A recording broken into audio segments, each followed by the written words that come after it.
Byzantine Generals Problem is a classic problem faced by any distributed computer system network.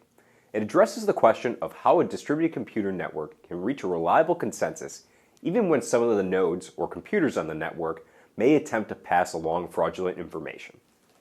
The internet has opened up many new avenues for commerce and education, but how can we trust a random person across the world? So here's the scenario. Imagine that the powerful Byzantine Empire has decided to capture a city. Of course, they're going to face fierce resistance. The Byzantine army has completely encircled the city. A good strategy, however, this has separated the Byzantine army into separate encampments. In order to ensure that the army can surround the city, the army has to split up into groups led by different generals. Now, as many divisions, with each division being commanded by its own general. The generals communicate with each other, as well as with all under their command within their division, only through messengers. How can the generals efficiently and accurately communicate without fear of their message or plans being compromised? Additionally, all of the commanding generals have to agree upon one of two plans of action. Either they all attack at one particular time, or if faced by fierce resistance, conduct a full-on retreat.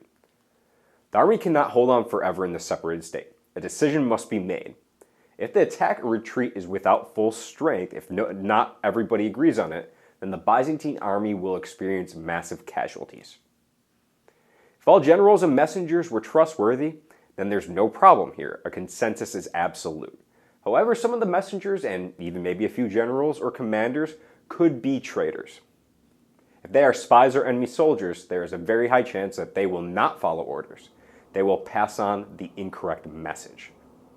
There has to be some sort of verification in order to make sure that the information has not been compromised by enemies.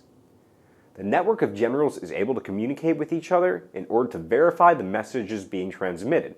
If there's a discrepancy, it's easy to identify who is the traitor just by asking the different generals. Bitcoin uses the same exact method of checking transactions.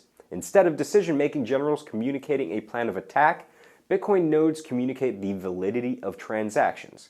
Nodes make up a peer-to-peer network that checks the validity of messages that other nodes are sending. The nodes that make up the Bitcoin network are constantly double-checking other nodes. In the computer science world, this problem refers to the possibility of having to cope with the failure of some of the components or nodes in the system. If a problem with the node arises, the whole network will not grind to a halt. Rather, blocks will continue to be produced as normal.